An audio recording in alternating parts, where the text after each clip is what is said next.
Hi, இன்றைக்கி என்ன சமையல் பார்ப்போம் வாங்க. இன்றைக்கி ஒரு ரொம்ப சிம்பிளான சமையல் தான். பட் ஆனால் காலையில் என்ன இருந்ததோ அதை வச்சு சமையல் பண்ணியிருக்கேன். கோஸ் இருந்தது, அதை இந்தமாதிரி கொஞ்சம் பெருசு பெருசாக நறுக்கிக்கிட்டேன். கூட்டு பண்ணிடலாம் கடலைப்பருப்பு போட்டுன்னு சொல்லிட்டு நெக்ஸ்ட்டு சேப்பங்கிழங்க வேக வச்சு எடுத்து கொட்டிக்கிட்டேன். நான் அடுத்தது பாசிப்பருப்பு ஒரு அரை கப்பு, கடலைப்பருப்பு ஒரு அரை கப்பு போட்டு ஆஸ் யூஷுவல் என்னோடய கூட்டு எப்படி பண்ணுவேன்னா அதே மாதிரி தான் இதையும் பண்ணுவேன். இதில் என்ன தேங்காய் ஆட் பண்ணால் ரொம்ப டேஸ்ட்டாக இருக்கும் கோஸ் கூட்டில்.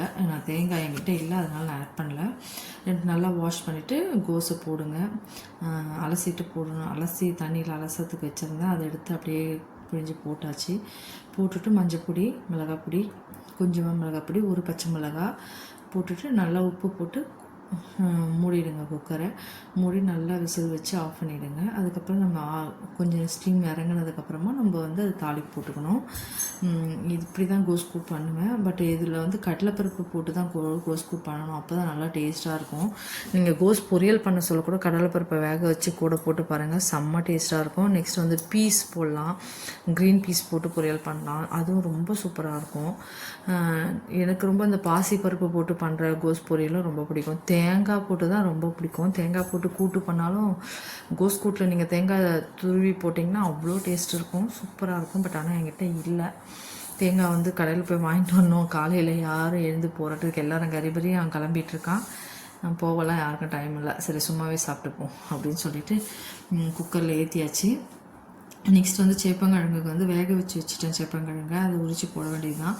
பேன் வச்சுட்டு ஆயில் போட்டாச்சு. ஆயில் போட்டு கடுகு, வெங்காயம் போட்டு தாளி போட்டு வெங்காயம் தக்காளி நல்லா வதங்கட்டும்னு சொல்லிவிட்டு கருவேப்பிலை போட்டுட்டு வதங்கட்டும்னு சொல்லிவிட்டு மஞ்சப்பொடி, மிளகாய் பொடி போட்டுட்டு நம்ம குழம்புக்கு எவ்வளோ தைக்கணும். நான் ரொம்ப கம்மியான குழம்பு தான் வச்சேன், ஏன்னா 2 பேருக்கு தான் அந்த குழம்பு. ரொம்ப ஹெவியாலாம் காரக்குழம்பு தேவையில்லைன்னு சொல்லிட்டு வச்சேன். ஏன்னா சேப்பங்கிழங்கு காரக்குழம்பு எப்படி இருந்தாலும் சாப்பிட்டுடுவோன்னு வச்சுக்கோ, மறுநாள் இருந்தாலும் ஒன்றும் பிரச்சனை இல்லை, வேஸ்ட் ஆகாது.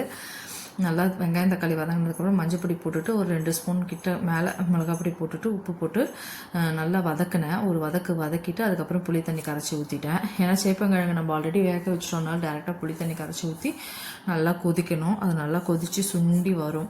எண்ணெய் பிரிஞ்சு வரைச்சி சேப்பங்கிழங்கு அதில் கொட்டி கொஞ்சம் மூடி வச்சுருந்து கொஞ்சம் கொதிக்கிட்டோன்னு ஆஃப் பண்ணோம்னா சூப்பரான சேப்பங்கிழங்கு போட்டு ஒரு காரக்குழம்பு.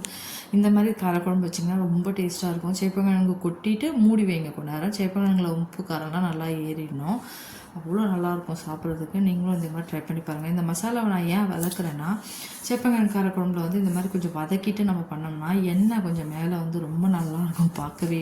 ஆக்சுவலாக இது ஒரு முட்டை குழம்பு மீன் குழம்பு டேஸ்ட்டு தான் இருக்குன்னு வச்சுக்கோங்களேன். என்னை பொறுத்தவரை சேப்பங்கிழங்கு காரக்குழம்புனா அவ்வளோ உயிர். எங்கள் வீட்டில் எல்லாருக்குமே ரொம்ப சாப்பிடுவோம் விரும்பி. ரொம்ப நல்லா அழகாக வந்தது சேப்பங்கிழங்கு காரக்குழம்பு. கொஞ்சம் தான் நான் வச்சுருக்கிறதே எவ்வளோன்னு பாருங்கள், அந்த சட்டியில் எவ்வளோ இருக்கோ அவ்வளோதான். அது கொஞ்சம் சுண்டுறதுக்காக கொஞ்சம் தண்ணி நிறைய ஊற்றுறேன். ஏன்னா சுண்டி அந்த மிளகாய் பொடியெல்லாம் வேகணும் இல்லையா, அதனால் கொஞ்சம் தண்ணி நம்ம எப்படி இருந்தாலும் ஆட் பண்ணி தான் ஆகணும். ஆட் பண்ணியாச்சு. நெக்ஸ்ட் கூட்டுக்கு தாளிப்பு போடலாம்னு சொல்லிட்டு குக்கரை ஓப்பன் பண்ணியாச்சு. கடுகு, உளுத்தம்பருப்பு, சீரகம், கருவேப்பிலை, 2 காஞ்சி மிளகாய் போட்டு கிள்ளி போட்டு பெருங்காயப்பொடி போட்டு கோஸில் கொட்டியாச்சு. கொட்டிட்டு கோஸ் கொஞ்சம் கொதிக்கட்டும், ஏன்னா அந்த மசாலாஸ் தாளிப்பு போட்டிருக்கோம் இல்லையா, அது நல்லா கொதிச்சாதான் அதோட சேர்த்து ஃப்ளேவர் நல்லா வரும்னு சொல்லிட்டு கொதிக்கட்டும்னு சொல்லிட்டு ஆஃப் பண்ணிட்டேன். ஆஃப் பண்ணிவிட்டு கோஸ் கூட்டு ரெடி. தேங்காய் இருந்தால் போட்டிருந்தா சூப்பராக இருந்திருக்கும் துருவி கடைசியாக. நெக்ஸ்ட் சேப்பங்கிழங்கும் கொதிச்சிச்சு. கிழங்கு போட்டு சுண்டி வந்ததுக்கப்புறம் கிழங்கு போட்டு ஆஃப் பண்ணிட்டேன். ஒரு 5 நிமிஷம் கிழங்கு போட்டு கொதிக்கணும்னு சொல்லி ஆஃப் பண்ணிட்டேன். அது வீடியோவில் வரல, பட் குழம்பு எப்படி வந்ததுன்னு சொல்லிட்டு ஃபோட்டோ போட்டிருக்கேன் பாருங்கள். உங்களுக்கெல்லாம் என்னோடய சமையல் பிடிச்சிருந்தால் லைக் பண்ணுங்கள், ஷேர் பண்ணுங்கள், சப்ஸ்கிரைப் பண்ணுங்கள் மெயினாக. தேங்க்யூ. எப்படி வந்திருக்கு பாருங்கள்.